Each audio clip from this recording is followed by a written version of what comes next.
Traumatized but safe, survivors of Cyclone Idai arrive at Beira airport, one helicopter load at a time. They come from Buzi, one of the hardest hit areas in Sofala province. Infants, a mother and daughter. This is the first dry land they've seen in days.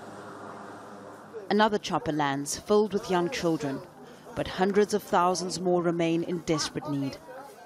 The United Nations says Cyclone Idai could be the worst weather-related disaster known to hit the southern hemisphere. 1.7 million people lay in its path in Mozambique alone.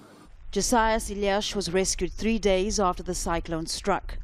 He was found clinging to a tree almost entirely submerged in water.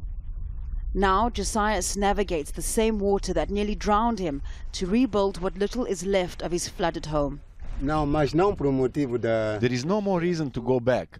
All of our houses have been destroyed. Rescue workers say they've moved as many people as possible in Dondo district, but there are many more. They say the situation was made worse because people refused to leave their homes ahead of the storm. This is Pungwe River. Its banks burst soon after the cyclone hit. Some of the people who've lost their homes have come to this school to find a place to stay. They may have found shelter and some water's been delivered, but there's very little in the way of food. A few hundred people are living at the school. Several families are crammed into one classroom.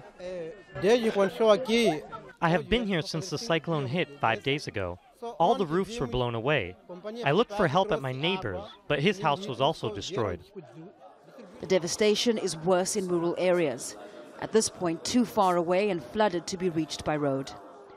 We are now at the point on taking people that have water up to their heads and taking them by helicopter or boat to places where they're stranded up to their ankles.